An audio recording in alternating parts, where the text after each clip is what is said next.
If I could only have one console in my life, it would probably be the 3DS. Some of the best games to ever exist are on this console. Games from other consoles, including the Wii, have their definitive versions on the 3DS. Nintendo's library of legendary games from the NES and Game Boy, all the way up to GameCube and Wii titles, can be played on this tiny handheld console. Even Sega's celebrated Game Gear and Genesis games have their presence on here. With so many choices, narrowing down a small list of best games is almost impossible. Almost.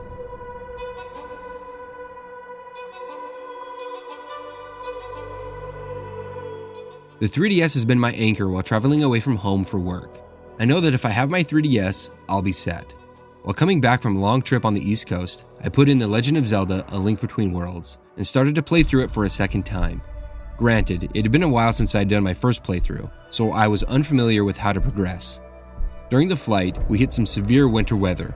Luckily, we were able to land, but we had to wait in line for our turn to get off the plane. That wait ended up being over 3 hours. That was in addition to the almost 5-hour flight we had already been on. While everyone else was complaining about the wait, I couldn't have been happier. I got so absorbed into the game, nothing could have bothered me. I was even sitting in the middle seat. What I really didn't want to do was have to drive home in the storm, which I did eventually do, and it wasn't fun. But up until then, it was one of my most memorable gaming experiences. Being stuck on a plane until 1 a.m., playing A Link Between Worlds, while a monster storm raged right outside, is something I'll never forget. Just a bizarre, wonderful night.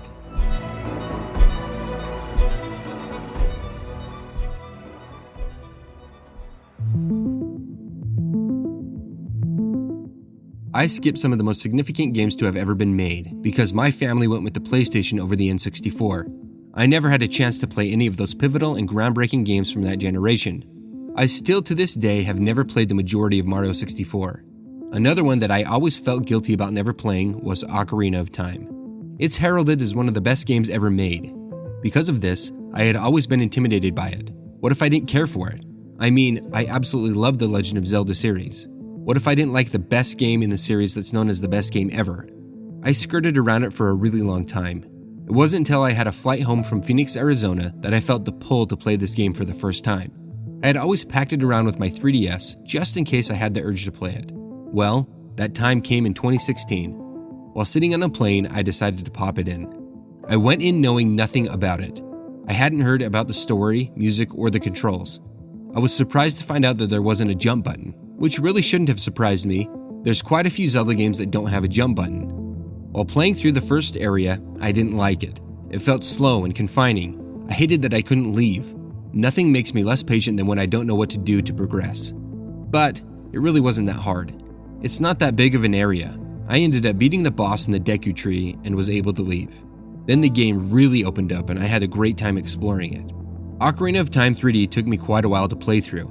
I didn't use a guide, so I explored every location to make sure I was doing everything right. Getting to the point where you become Adult Link blew my mind.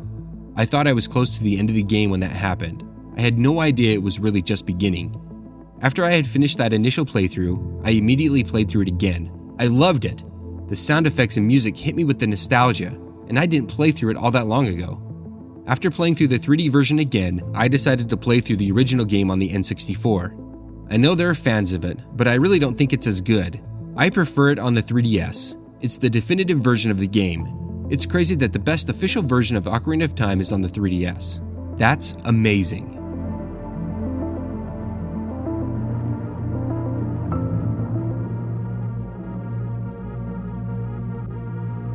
There's been much said about the Wii. Some people love it, others don't care, while some people can't stand the idea of what it's based on: motion controls. Motion controls aren't bad. In fact, they can make a game better. Resident Evil 4 belongs in this category. Other games, however, seem to have motion controls just because they're on the Wii. Donkey Kong Country Returns is one of them. The Donkey Kong Country games on the Super Nintendo and the Game Boy Advance rely on your reflexes to progress. Some of the sections in these games are menacingly difficult, requiring a player to get lucky or get good. Multiple playthroughs of these games can be enjoyed because a player's skill can build up with each session, overcoming obstacles that once proved very difficult. Donkey Kong Country Returns follows these same gameplay guidelines. The biggest difference between these games are the controls. On the Super Nintendo, you hold down Y to run and to roll. But in the Wii version, Donkey Kong is already running, so by pushing the button he doesn't roll. They map that to a waggle. The problem with the Wii remote is that it lacks two buttons, two essential buttons that would make this Donkey Kong Country game function. So, what did Nintendo and Retro Studios do to compensate for them? They added motion controls to a fast-paced side-scroller. The roll jump requires a remote shake to pull off. One of the best moves in any game is hampered by a remote waggle. I can't think of anything worse than having to shake the controller in order to extend a jump. You also need to ground pound a lot in this game. Guess how you do that? There are also secrets and pathways hidden behind a new blowing action. That's pulled off by, you guessed it, waggling the controller, but also in addition to holding the down button. It's also required to roll. To roll! Donkey Kong Country's signature roll is now mapped to a motion. I played this game a ton on the Wii, and I enjoyed it, but why did they have to add those controls? Especially when this controller exists. It's basically a Super Nintendo controller.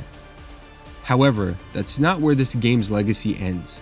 Nintendo ported the game over to the 3DS. Lucky for us, the 3DS has more buttons than the Wii remote. Those actions I hated so much on the Wii were mapped to actual buttons. This version of the game is fantastic.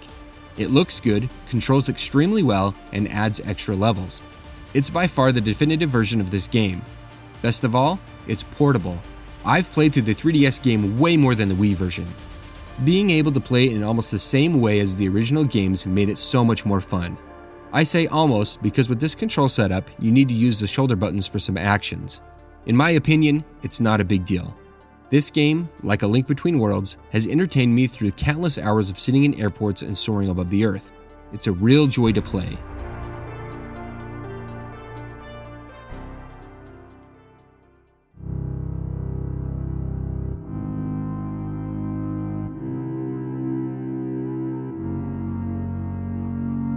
Metroid has always been the game franchise I knew I'd like, but never played.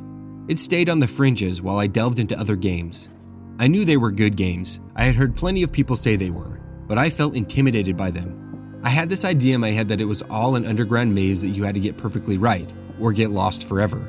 Though that's not completely wrong, it's not right either. The first game I played in the series was Metroid 2 on the Game Boy. When I say played, I mean tried it for an hour and gave up on it forever. When Metroid Samus Returns was revealed, I felt like this was the time to jump into the series. It was interesting at first, then I got stuck. Like the first time I played the original version of the game, I put it down and moved on to other games. It wasn't until I played through Super Metroid years later that this genre clicked with me. I fell in love with it. I went back and played through Zero Mission and then jumped into Samus Returns after. I ended up playing all the games in the series leading up to the release of Metroid Dread. This game, though, is amazing. It's the only Metroid game I've 100%ed. That's a pretty big feat for me. I usually don't complete games, but for this one, I made an exception. It drew me in and I couldn't put it down. It quickly rose up the ranks to become one of my favorite games, and solidified my love for the series. If you've been on the fence about Metroid, this game is a great entry point into the series.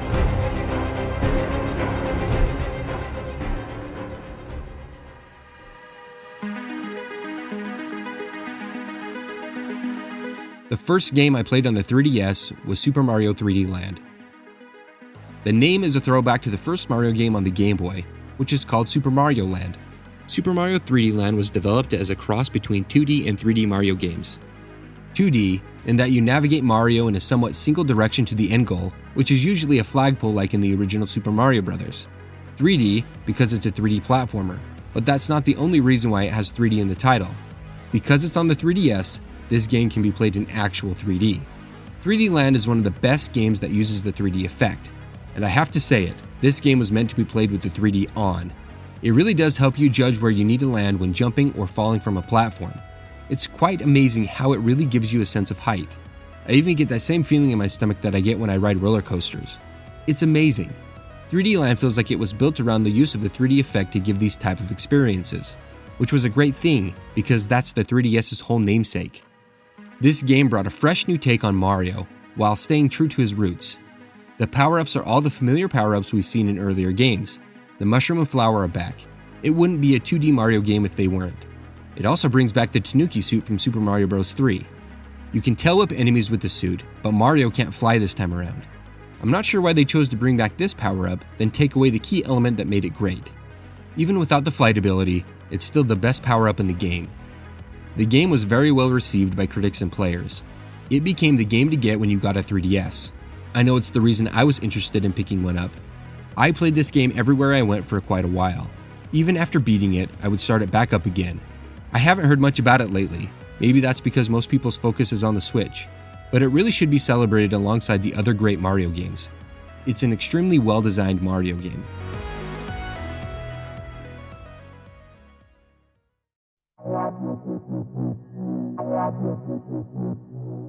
The 3DS has been a gaming anchor in my life. It has delivered every time I've needed it to, whether that was on a plane, waiting for a plane, or whenever I had a free minute. The games made for it were designed for portable gaming, having smaller game sessions in mind, accommodating those who spend their lives on the go, in the backseat of cars, or those who want to see Nintendo at their portable peak. These games represent a small number of amazing experiences that the 3DS has to offer. It's almost impossible to narrow down a list of best 3DS games. This was my best attempt so far.